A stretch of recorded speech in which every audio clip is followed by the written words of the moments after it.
Something strange is happening in Afghanistan.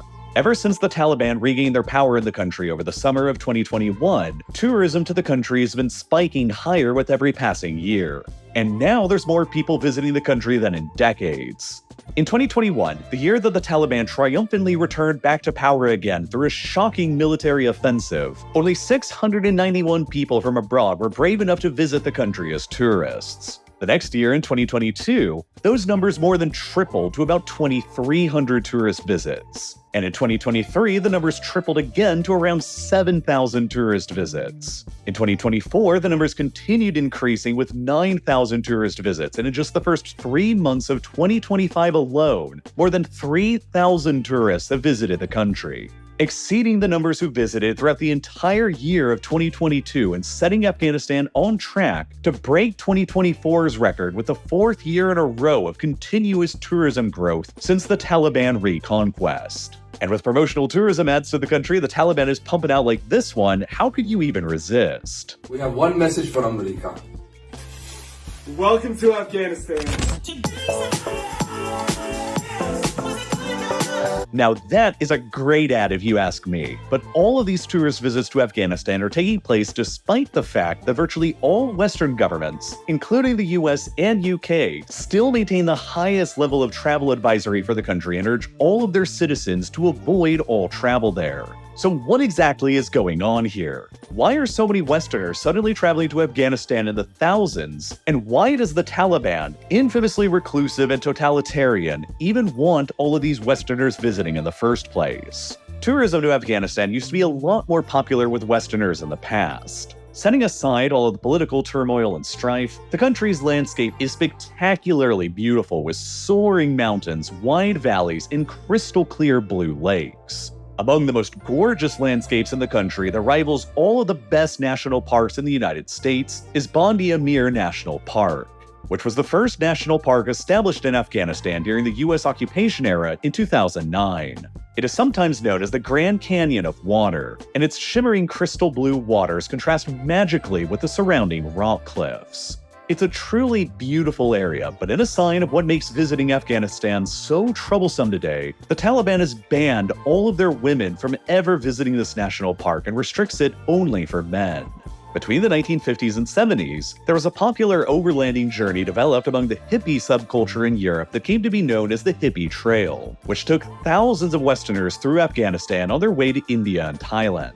This route introduced tons of Western tourists to Afghanistan for decades, but of course, this journey was only possible during a relative era of stability in Western and Central Asia that wouldn't last for long. It all began falling apart in the late 1970s, with the Communist Revolution in Afghanistan in 1978, the Islamic Revolution in Iran the following year in 1979 that overthrew the previously pro-Western regime there, and then the Soviet invasion of Afghanistan later that year that threw the country into more than 4 decades of continuous warfare, all of which basically eliminated the path for hippies to take directly overland anymore. It also didn't help that after the Taliban first took over Afghanistan later in the 1990s, they basically just did about everything they could to discourage tourism even further. At the crossroads of civilizations for thousands of years in Central Asia, Afghanistan has an extremely rich culture and an abundant potential for historical tourism too. Perhaps the most well-known historical wonder in the country that could have attracted a large amount of tourism in an alternate timeline were the Bamiyan Buddhas. A pair of monolithic Buddha statues carved into the side of a mountain relatively nearby to the Afghan capital, Kabul, that for centuries were among the tallest statues found anywhere in the world. They are believed to have been painstakingly carved out of the mountain face more than 1,600 years ago, sometime around the 6th century AD, with a shorter Buddha standing about 38 meters high and a taller Buddha standing about 55 meters high, substantially taller than the Statue of Liberty itself is. This taller Buddha was probably the second tallest statue in the world for more than 1,500 years until the mid-20th century, when modern technology finally enabled the construction of a bunch of taller statues. The only other statue that remained behind for most of those 1,500 years of history was the Leshan giant Buddha, which was itself also painstakingly carved out of a mountain across an entire century in China that was completed in 803 AD, and which stands at 71 meters in height.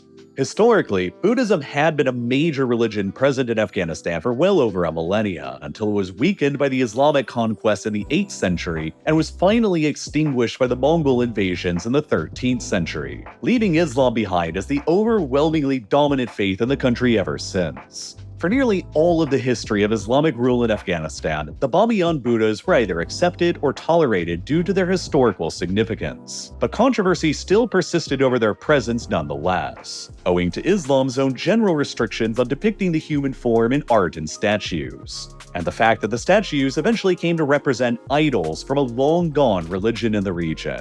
In the 17th century, long before the Taliban, the Muslim Mughal Emperor Aurangzeb was the first to order the statues' destruction on religious grounds and briefly had his artillery open fire on them. While they caused damage, they weren't powerful enough to destroy the statues outright since they were carved out of a literal mountain.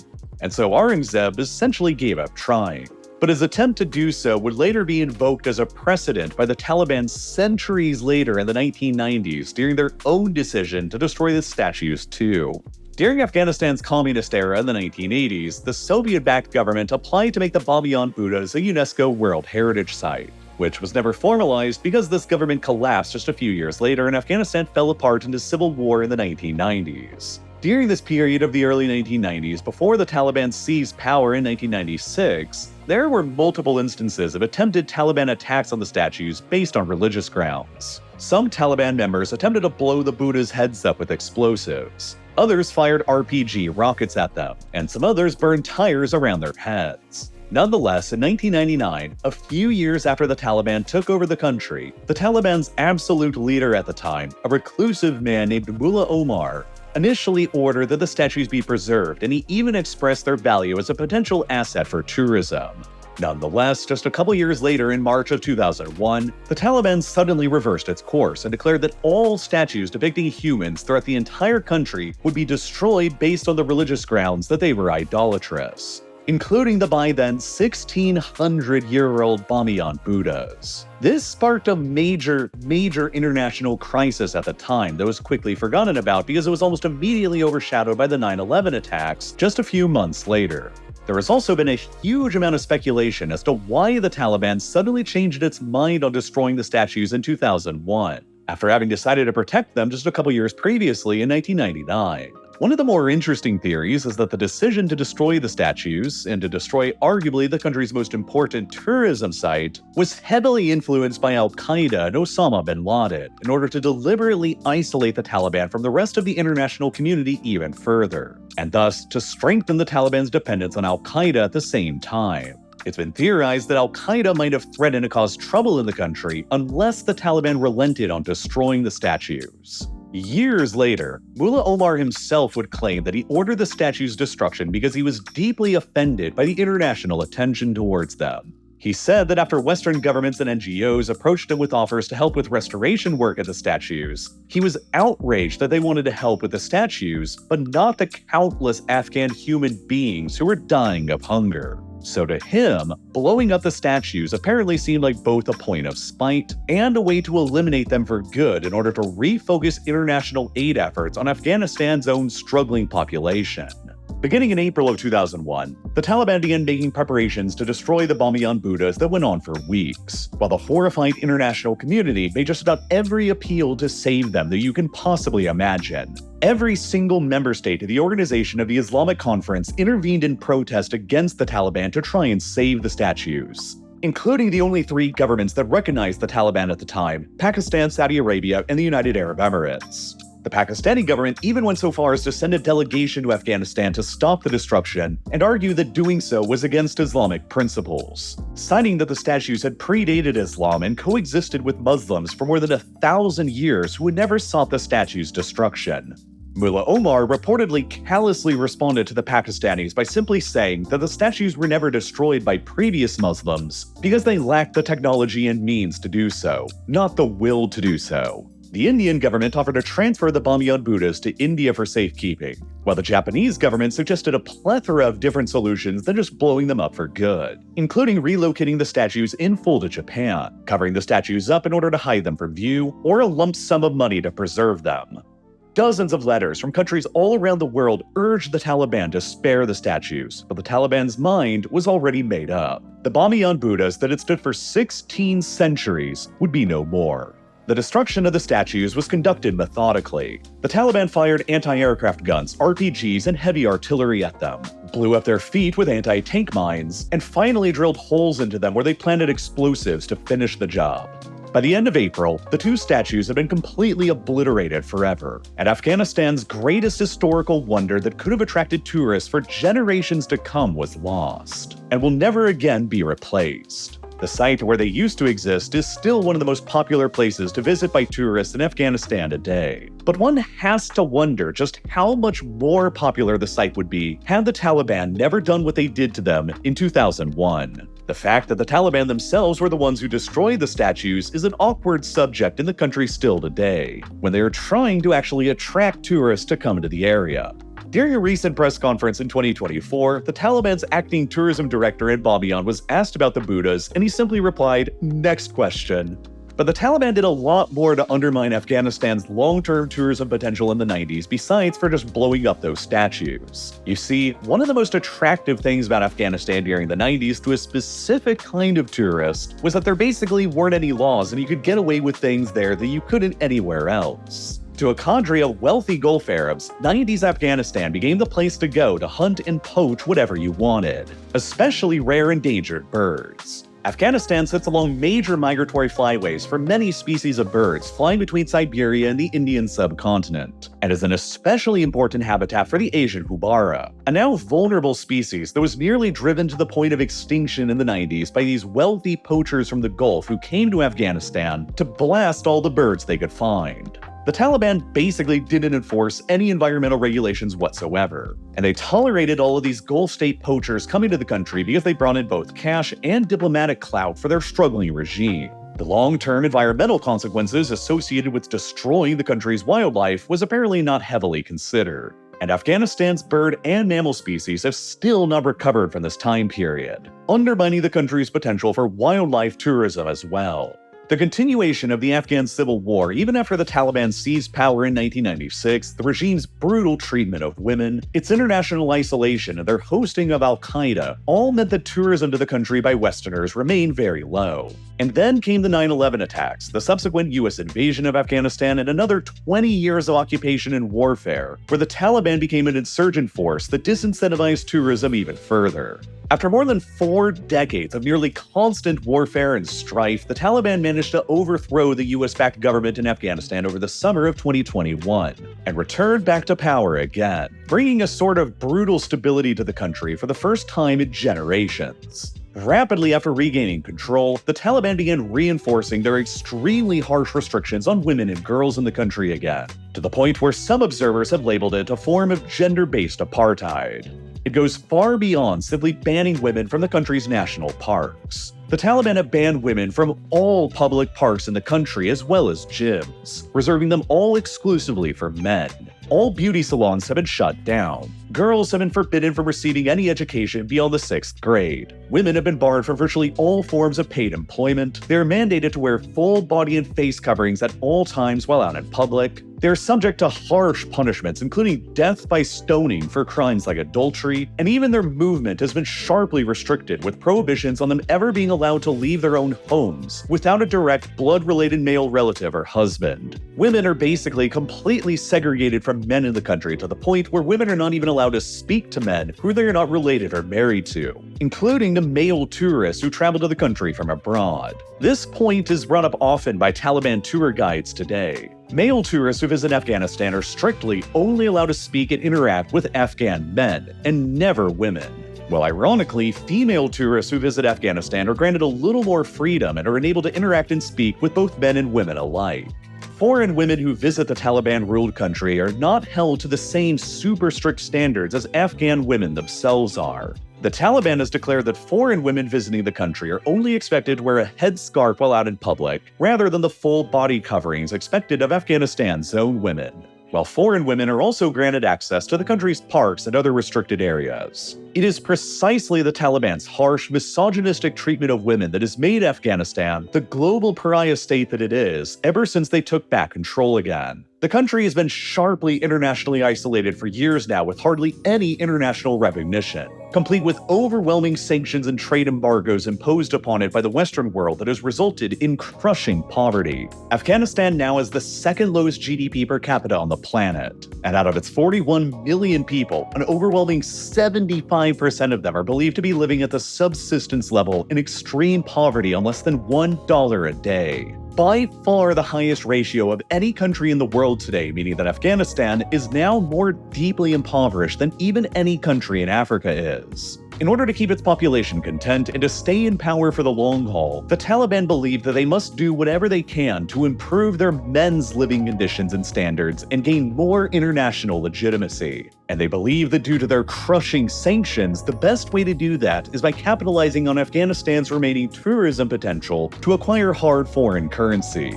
Despite the Taliban's previous undermining of tourism appeal in Afghanistan in the 1990s, there still remains a certain appeal to visiting the country by Westerners today. It can be seen as a kind of adventure, a visit to a raw, beautiful, isolated country that few other Westerners have ever been to. Visiting Afghanistan provides a tourist with a level of bragging rights and interest, and there are also often financial incentives for tourists just like there are for the Taliban. Afghanistan under the Taliban's rule generates a huge amount of interest online on social media, so posting videos from visits to the country are likely to garner a substantial amount of attention and help to grow an influencer's following and earn money. This, in turn, presents a double benefit to the Taliban. Influencers bring in hard currency for their cash-strapped regime and most often bring a positive coverage of the country out that is carefully curated by the Taliban while they're there, which the Taliban views as being helpful towards improving their overall international image and legitimacy. Tourism officials appointed by the Taliban have also pointed out that visiting their country, hilariously, is not as strict and oppressive as visiting North Korea is. Unlike North Korea, the Taliban say that they won't force their tourists to be constantly shadowed around by a state security escort at all times, and they're generally free to come and go wherever they want as they please, so long as they respect all of the Taliban's edicts, customs, and laws. And the level of violence experienced in the country is also just much lower now than it has been at any other time in decades. Part of why Afghanistan was so violent all throughout the 2000s and 2010s was because the Taliban themselves were the ones that were waging the violent insurgency against the government, which they've stopped doing since they retook power again. So far in 2025, there are more than a dozen other conflicts happening around the world that have killed more people than the smoldering conflict in Afghanistan has. But that doesn't mean that there isn't any risk of violence at all. For example, there's a major branch of ISIS that's present in Afghanistan right now that's known as the Islamic State Khorasan Province, or ISK, which, if you can believe it or not, is strongly opposed to the Taliban's regime in the country because they feel that they're not quite hardcore or extremist enough.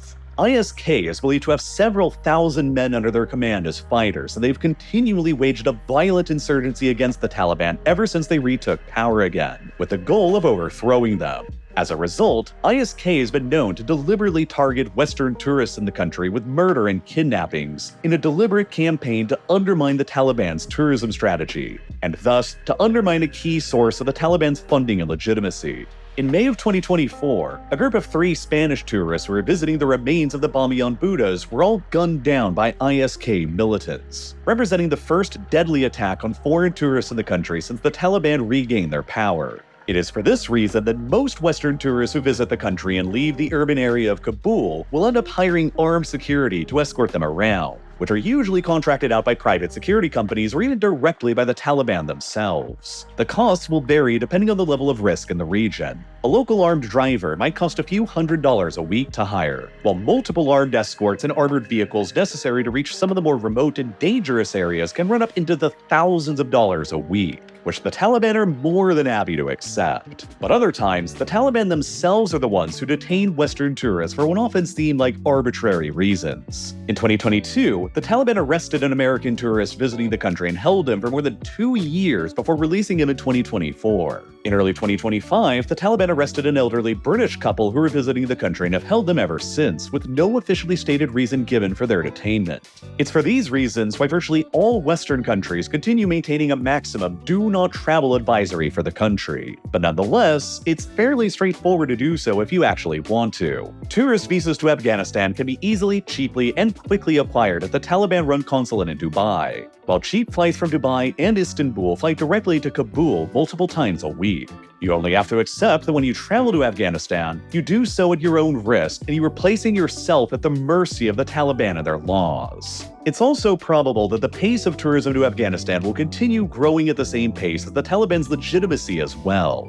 Once shunned by the entire rest of the world, cracks are beginning to form in the international community's resolve to keep the Taliban isolated. Very recently, in July of 2025, Russia took the unprecedented step of becoming the very first country to formally recognize the Taliban as Afghanistan's legitimate government, complete with the raising of the Taliban's white and black flag at the Afghan embassy in Moscow. Russia's decision to do so was driven by a plethora of complicated factors. Ever since invading Ukraine, Russia has faced a cascade of major geopolitical setbacks in the Middle East and Central Asia. Its close ally in Syria was finally overthrown, while Western governments rapidly recognized and embraced its Islamist replacement. It failed to intervene to save its treaty ally Armenia from crushing military defeats against Azerbaijan in 2020 and again in 2023, and then suffered through the humiliation of a US-backed peace agreement between them in 2025 that undermined Russia's centuries of historic influence in the South Caucasus.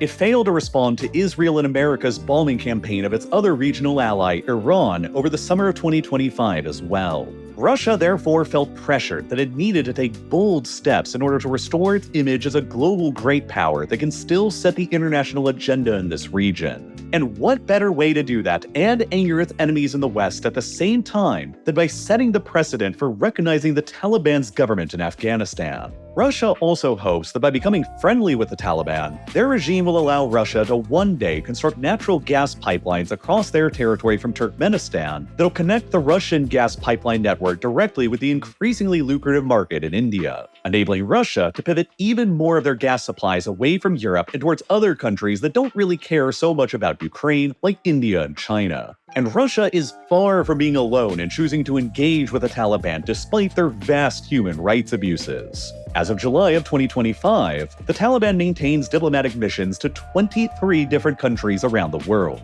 more than double the number they had just the year previously in 2024, including full-on ambassadors that they've appointed to Russia, China, Pakistan, the UAE, and Turkey, with lower-ranking officials positioned in more than a dozen other countries, including many European ones like Bulgaria, Czechia, the Netherlands, Spain, Norway, and Germany. As a result, Russia's recognition of the Taliban's government 4 years after they seized power may only be the herald of several more countries who will shortly follow suit, improving the Taliban's legitimacy globally and improving their ability to continue attracting tourists and earning money, circumventing Western sanctions in the process. And whether you're looking to travel to Afghanistan or anywhere else, you'll need phone data in order to actually survive. When I'm outside of the country abroad, my US carrier charges $10 a day to use data, which starts stacking up pretty fast, and even then, it's also capped in terms of usage per day, and I always end up hitting that limit. That's why I don't use expensive roaming data and why I use this video's sponsor instead, Saley.